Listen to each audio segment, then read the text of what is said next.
अस्सलाम वालेकुम ख़वातीन व हज़रात। जनाब हज़रत कलंदर बाबा औलिया रहमतुल्लाह अलैह की बहुत ही खूबसूरत किताब मार्फत का ख़ज़ाना लौह कलम, और आज हम इसमें से जो टॉपिक आपके साथ शेयर करेंगे वो है सालिक मजज़ूब मजज़ूब सालिक। इल्का दो इल्म पर मुश्तमिल है। तसव्वुफ़ में एक का नाम हुज़ूरी और दूसरे का नाम इल्म हुसूली है। जब कोई अम्र आलम तहकीक यानी वाजिब कुलियात या जू के मरहलों में होता है, उस वक्त उसका नाम इल्म हुजूरी है। इल्म हुजूरी कुर्ब फ़राइज़ और कुर्ब नवाफिल दोनों सूरतों में सालिक या मजज़ूब की मंजिल है। अक्सर अहले तसव्वुफ़ को सालिक और मजज़ूब के मायने में धोखा होता है। सालिक किसी ऐसे शख्स को समझा जाता है जो ज़ाहिरी आमाल या ज़ाहिरी लिबास से मुज़य्यन हो। ये गलत है। किसी शख्स का वाजिबात और मुस्तहिबात अदा कर लेना, जिनमें फ़राइज़ और सुन्नतें भी शामिल हैं, सालिक होने के लिए बिल्कुल नाकाफ़ी है। साहिब सलूक होने के लिए बातनी कैफियत को बसूरत उफ्ताद तबई तौर पर मौजूद होना या बसूरत इक्तिसाब लताइफ का रंग, मोहब्बत और तौहीद अफ़आली का रंग कबूल करना शर्त अव्वल है। अगर किसी शख्स के लताइफ में हरकत नहीं है और वो तौहीद अफ़आली से रंगीन नहीं हुए हैं, तो उसका नाम सालिक नहीं रखा जा सकता। कोई शख्स ये सवाल कर सकता है कि ये रंगीनी और कैफियत किसी के अपने इख्तियार की बात तो नहीं है। हम भी यही कहते हैं कि ये चीज़ इख्तियारी नहीं है। इसलिए जो लोग सलूक को इख्तियारी चीज़ समझते हैं वो गलती पर हैं। अलबत्ता सलूक की राहों में कोशिश अमरे इख्तियारी है। वादियो नज़र में अपनी कोशिश का नाम सलूक रखा जाता है। लोग उस शख्स को सालिक कहते हैं जो इस राह में कोशा हो। फिलवाके सालिक वही है जिसके लताइफ रंगीन हो चुके हैं। अगर किसी के लताइफ रंगीन नहीं हुए हैं, उसका नाम सालिक रखना सिर्फ इशारा है। लोग मंजिल रसीदा को शेख और साहिब विलायत कहते हैं। हालांकि मंजिल रसीदा वो है जिसके लताइफ रंगीन हो चुके हैं, और जिसके लताइफ रंगीन हो चुके हैं वो सिर्फ सालिक कहलाने का मुस्तहिक है। ऐसा शख्स शेख या साहिब विलायत कहलाने का हक हरगिज़ नहीं रखता।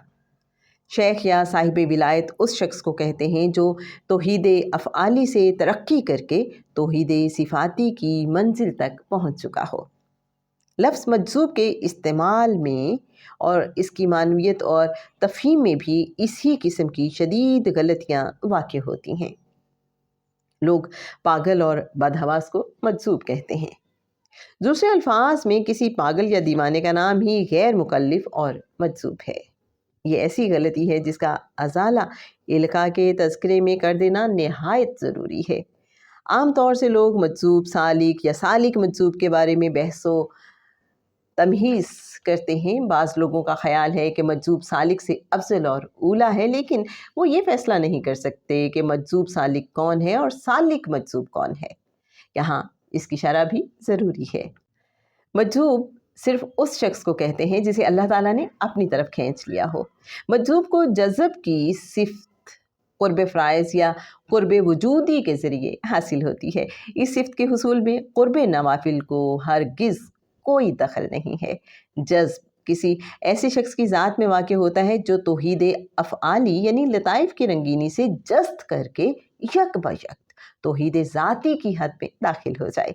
उसे तौहीद सिफ़ाती की मंजिलें तय करने और तौहीद सिफ़ाती से रूशनास होने का मौका नहीं मिलता।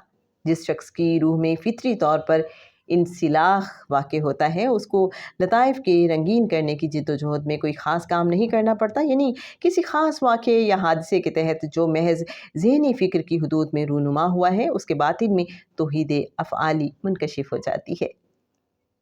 वो ज़ाहिरी और बातिनी तौर पर किसी अलामत के ज़रिए या कोई निशानी देखकर ये समझ जाता है कि पसे पर्दा नूरे गैब में एक तहक्कुक मौजूद है, और इस तहक्कुक के इशारे पर आलम मख़फ़ी की दुनिया काम कर रही है, और इस आलम मख़फ़ी के आमालो हरकातो सकनात का साया ये कायनात है। قرآن پاک میں جہاں اس کا تذکرہ ہے کہ اللہ اسے اچک لیتا ہے، وہ اسی کی طرف اشارہ ہے۔ ذات باری تعالیٰ سے نوع انسانی یا نوع اجنہ کا ربط دو طرح پر ہے، ایک طرح جذب کہلاتی ہے اور دوسری طرح علم۔ صحابہ کرام رضوان اللہ اجمعین کے دور میں اور قرون اولیٰ میں جن لوگوں کو مرتبہ احسان حاصل تھا، ان کے لطائف حضور علیہ الصلاۃ والسلام کی محبت سے رنگین تھے۔ انہیں ان دونوں قسم کے ربط کا زیادہ علم نہیں تھا، ان کی توجہ زیادہ تر حضور علیہ الصلاۃ والسلام کے متعلق غور و فکر میں صرف ہوتی تھی۔ یہی وجہ تھی کہ انہوں نے روحانی قدروں کے جائزے زیادہ نہیں لیے، کیونکہ ان کی روحانی تشنگی حضور علیہ الصلاۃ والسلام کے اقوال پر توجہ صرف کرنے سے رفع ہو جاتی تھی۔ ان کو احادیث میں بہت زیادہ شغف تھا۔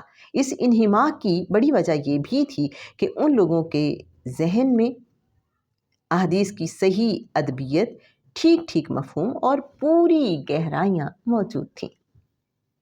احادیث پڑھنے کے بعد اور احادیث سننے کے بعد وہ احادیث کے انوار سے پورا استفادہ کرتے تھے۔ اس طرح انہیں الفاظ کے نوری تمثلات کی تلاش کی ضرورت نہیں پڑتی تھی۔ وہ الفاظ کے نوری تمثلات سے بغیر کسی تعلیم اور بغیر کسی کوشش کے روشناس تھے۔ جب مجھے عالم بالا کی طرف رجوع کرنے کے مواقع حاصل ہوئے تو میں نے یہ دیکھا کہ صحابہ کرام رضوان اللہ اجمعین کی ارواح میں ان کے عین قرآن پاک کے انوار اور احادیث کے انوار یعنی نور قدس اور نور نبوت سے لبریز ہیں، جس سے میں نے اندازہ لگایا کہ ان کو لطائف کے رنگین کرنے میں جد و جہد نہیں کرنا پڑتی تھی۔ اس دور میں روحانی قدروں کا ذکر و فکر نہ ہونا اور اس قسم کی چیزوں کا تذکروں میں نہ پایا جانا غالباً اسی وجہ سے ہے۔ البتہ تبع تابعین کے بعد لوگوں کے دلوں سے قرآن پاک کے انوار اور احادیث کے انوار معدوم ہونے لگے۔ اس دور میں لوگوں نے ان چیزوں کی تشنگی محسوس کر کے وصول اللہ کے ذرائع تلاش کیے۔ چنانچہ شیخ نجم الدین اور ان کے شاگرد مثلاً شیخ شہاب الدین سہروردی رحمۃ اللہ علیہ، خواجہ معین الدین چشتی رحمۃ اللہ علیہ ایسے لوگ تھے جنہوں نے قرب نوافل کے ذریعے وصول اللہ کی طرزوں میں لاشمار اختراعات کی اور طرح طرح کے اذکار و اشغال کی ابتدا کی۔ یہ چیزیں شیخ حسن بصری رحمۃ اللہ علیہ کے دور میں نہیں ملتیں۔ ان لوگوں نے اللہ تعالیٰ سے وہ ربط تلاش کیا جس کو علمی ربط کہا جا سکتا ہے، یعنی اللہ تعالیٰ کی صفات کے جاننے میں ان لوگوں نے انہماک حاصل کیا اور پھر ذات کو سمجھنے کی قدریں قائم کی۔ اسی ربط کا نام صوفی لوگ نسبت علمیہ رکھتے ہیں، کیونکہ اس ربط یا نسبت کے اجزاء زیادہ تر جاننے پر مشتمل ہیں۔ یعنی جب اللہ تعالیٰ کی صفات کو سمجھنے کے لیے کوئی صوفی فکر کا اہتمام کرتا ہے، اس وقت وہ معرفت کی ان راہوں پر ہوتا ہے جو ذکر کے ساتھ فکر کے اہتمام سے لبریز ہوتی ہیں۔ اس حالت میں کہہ سکتے ہیں کہ کسی ایسے سالک کو نسبت علمیہ حاصل ہے۔ یہ راستہ یا نسبت جذب کے راستے یا نسبت سے بالکل الگ ہے، اسی لیے اس راستے کو قرب نوافل کہتے ہیں۔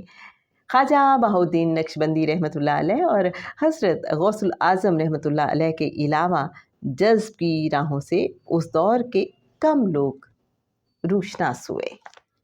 لیجیے جناب، یہ تھا آج کا عنوان اور بہت ہی انٹرسٹنگ عنوان۔ امید ہے آپ کو بہت کچھ جاننے کا سمجھنے کا موقع ملا ہوگا۔ سالک مجذوب، مجذوب سالک۔ ریفرنس کے لیے بتاتی چلوں کتاب لوح و قلم، پیج 86 to 90۔ آج کے لیے بس اتنا ہی۔ انشاءاللہ نسبت کا بیان نیکسٹ ٹاپک ہے، آپ کے ساتھ یہ شیئر کریں گے بہت جلد۔ اجازت دیجیے، اللہ حافظ۔